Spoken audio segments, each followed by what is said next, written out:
여러분 안녕하십니까? CJB 아침 뉴스입니다. 25명의 사상자가 나온 오송 지하차도 참사를 수사 중에 있는 검찰 수사본부가 시공사와 관리단, 발주청인 행복청 관계자 등 7명에 대해 구속영장을 청구했습니다. 미호강 임시제방 부실 시공 부분에 수사를 집중하고 있는 건데 중대재해처벌법 적용 여부는 아직 결론을 내지 못했습니다. 조상우 기자입니다. 사흘째 쏟아진 372mm의 집중호우로 청주 오송 궁평 2 지하차도는 7월 15일 오전 8시 40분경 완전히 물에 잠겼습니다.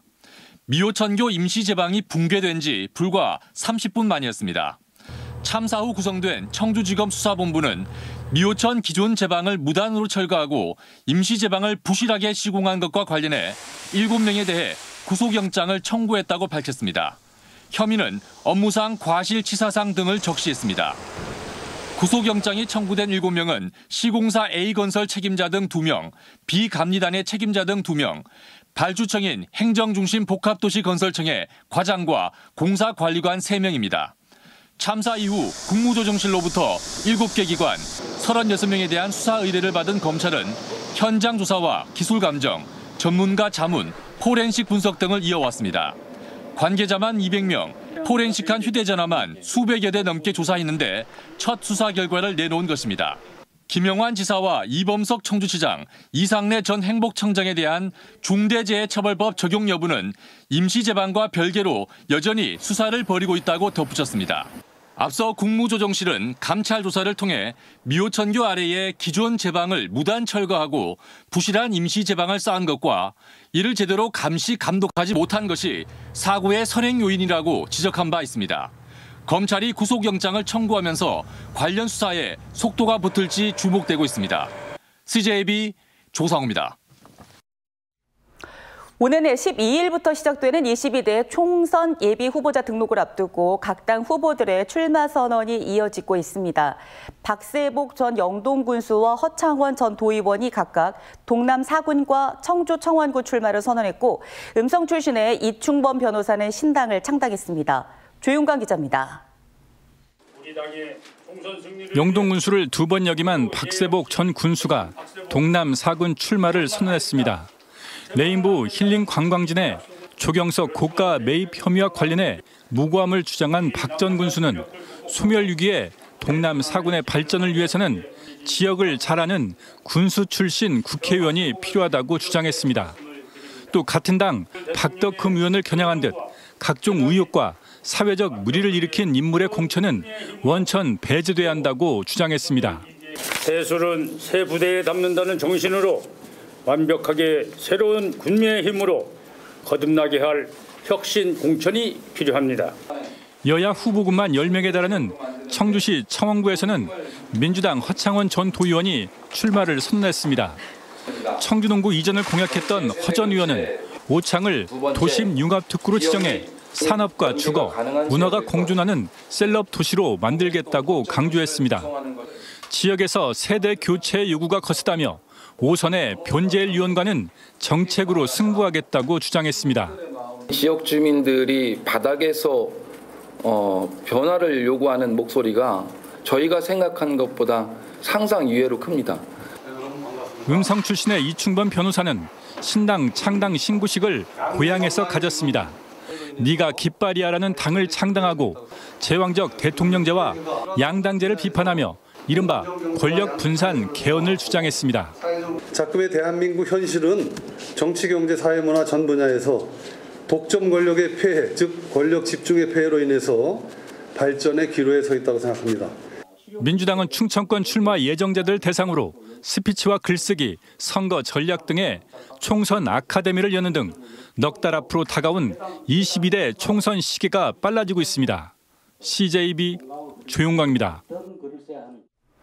중부 내륙 지원 특별법이 법사위를 통과하며 오늘 본회의에 상정됩니다. 중부 내륙 지원 특별법은 어제 열린 14차 법제사법위원회 전체 회의에서 185번째 안건 가운데 175번째로 상정돼 여야 이견 없이 의결됐습니다.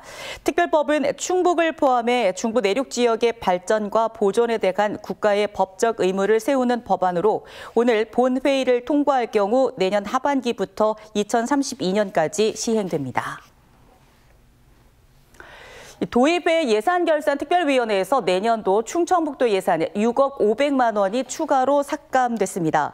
어제 마무리된 도의회 예결위에서는 충북 실험극단 운영 예산 13억 9천만 원과 반려견 순찰대 운영비 7,500만 원, 국제도시 오송 베트남 글로벌 비즈니스 허브 조성 사업 예산 8천만 원을 전액 삭감했습니다. 반면 장애인 인생기록 영상 제작 지원 예산 1억 2천만 원과 청년 일자리 우수기업 지원 1억 9천만 원, 벙커 미술관 조성 예산 4억 1천만 원 등 9개 사업의 예산은 일부 또는 전액 부활했습니다. 도의회 상임위와 예결위 예산 심의를 거쳐 삭감된 내년도 충청북도 예산은 264억 원으로 오는 12일 도의회 본회의에서 최종 의결됩니다. 네, 청주 우암산 둘레길이 1년간의 공사를 마치고 내일부터 정식 개방됩니다. 기존 보행로보다 2배 넓게 넓어졌고 도로도 새로 포장이 됐는데요. 시민들은 보행권과 통행권 2마리의 토끼를 모두 잡았다며 긍정적인 평가를 하고 있습니다. 박원 기자가 취재했습니다. 지난 2020년부터 우암산 둘레길 조성은 차량 일방 통행과 양방향을 두고 논란이 끊이지 않았습니다. 하지만 주민 의견을 청주시가 수렴해 결국 양방향 소통으로 결정한 뒤 공사에 착수했습니다. 지난해 12월부터 시작한 우암산 둘레길 조성 공사가 99% 끝났습니다. 막바지로 난간을 만드는 작업을 실시하고 있고 자재를 치우는 것만 남겨놨습니다. 보도 정비는 깔끔하게 마쳤고 도로도 새로 포장했습니다. 많이 달라졌죠. 옛날에는 다 길도 좁고 집 깨지고 사람 다니기 불편했는데 지금은 길도 넓어지고 얼마나 좋아요. 통행로는 기존 평균 1.5m에서 데크를 만들어 3.5m 이상까지 넓혔습니다. 너무 좋아요. 우선 넓어져서 좋고 환하니까 공기 좋고 하니까 둘레길 잘 해놨어요. 너무 잘 해놨어요. 통행로 전체에 36곳의 벤치를 놓았고 조형물과 포토존은 관광 요소를 높이고 있습니다. 보행자의 동선을 자연스럽게 하기 위해 전신주는 대부분 반대쪽으로 옮겼습니다. 터널 경관 조명도 좀 했고요. 그래서 시민들이 좀 편안하게 잘 이용하실 수 있도록 조성을 최대한 했습니다. 야간에도 다채로운 경관을 감상할 수 있게 밝은 조명도 설치했습니다. 차량 주차는 3일공원과 국궁장, 수암골 주차장으로 유도하기로 했습니다. 우암산 둘레길 개통으로 인해서 우리 시민들이 더욱 즐겨 찾고 또 힐링할 수 있는 그런 장소가 되리라 생각합니다. 전체 4.2km 중 사업비 100억 원을 투입해 공사를 끝낸 건 2.3km 구간. 청주시는 어린이회관 인근 나머지 1.9km 구간은 보행 정비만 마치고 내년 30억 원의 사업비를 추가로 투입해 공사를 마무리 지을 계획입니다. CJB 박원입니다. 주민들의 편의를 높이기 위한 스마트 기술이 지자체별로 도입되고 있습니다. 제천시가 입성마을에 지역 현안을 해결하기 위한 디지털 타운을 조성하면서 마을 주민들의 기대감을 높이고 있습니다. 안정은 기자가 보도합니다. 제천시 송악면 입성마을은 시멘트 공장이 민가와 맞붙어 있습니다. 영월군 시멘트 공장도 인접해 있어 입성마을을 지나는 대형 화물차만 하루 수백 대. 주민들이 대기 환경과 교통 안전에 대한 우려가 높은 이유입니다. 제천시가 입성마을 주민들의 불안을 해소하고 삶의 질을 높이기 위해 10억 원을 들여 디지털 타운을 구축했습니다. 행정안전부가 지역별 현안 해결을 위해 디지털 타운을 조성한 전국 26개 지자체 중 충북에서는 제천 입성마을이 유일합니다. 스마트 무인 드론은 마을 순찰을 돌며 입성마을의 미세먼지를 측정하고 스마트 교통궤도 폴은 대형 차량의 과속과 비산 먼지를 궤도하게 됩니다.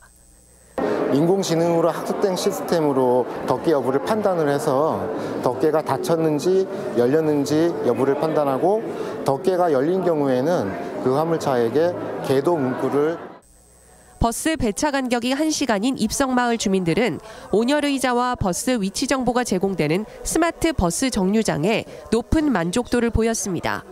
따뜻하고 앉아 기다리기 좋고요. 다리 아픈 사람 앉기 좋습니다.